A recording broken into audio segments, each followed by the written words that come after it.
ginalaw dito sir sa loob? Wala naman. Yan mga sir, ito Toyota Innova, galing pa sila ni sir ng ano ng Batangas City. Yan, blackout issue mga sir yung panel gauge niya. Naandar yan mga sir pero hindi gumana yung panel gauge. Yan, binuksan na nila ni sir kasi akala nila ni sir yung sakit may problema, ginalaw-galaw nila. Pero ganoon pa rin. Yan, hanggang ngayon pagdating nila blackout pa rin siya mga sir. Yan, naka-on yan mga sir pero hindi gumana. Gawin na din to. Ito na mga sir yung panel gauge ng Toyota Innova na galing Batangas City. Blackout issue to mga sir. Yan, bago natin i-repair, testing muna natin, power up muna natin dito mga sir kung talagang sa panel gauge ang may problema.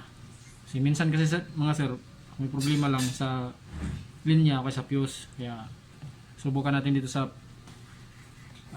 bago natin i-repair mga sir, i-power up muna natin. Wala talaga mga sir, oh. Blackout talaga siya.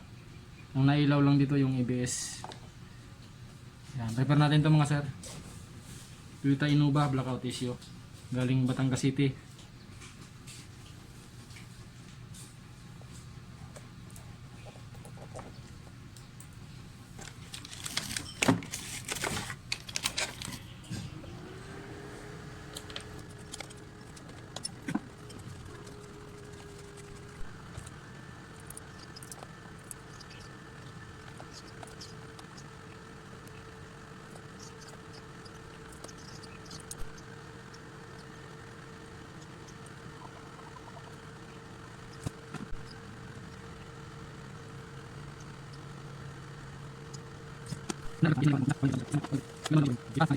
Power up natin mga sir bago natin ikabit sa unit.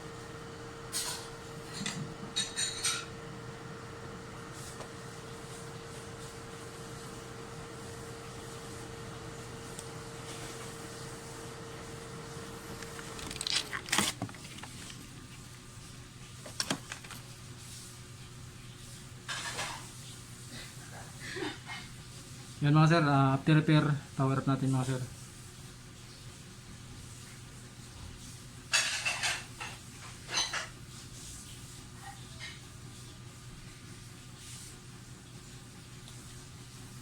Yun, goods na mga sir, oh.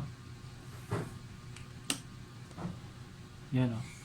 Nagka-display na 179 yung udo niya mga sir.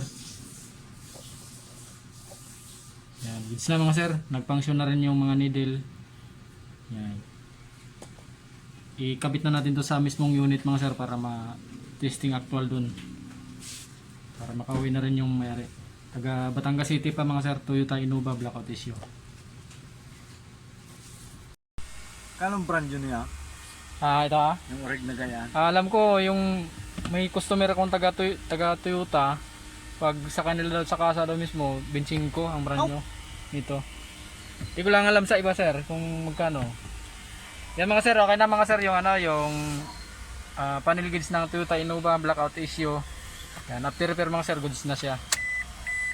Yan. Yan, display na siya. Tapos start natin sir. Naka-neutral rin sir, oh. Neutral ba ito sir? Okay na sir, yung RPM gumana na rin. Speedometer sir, gana na rin yan. Automatic yan. Temperature, fuel. Maraming gas sir kasi lagi daw na pagpagas eh. Yun lang mga sir, maraming salamat. Toyota Innova, blackout issue.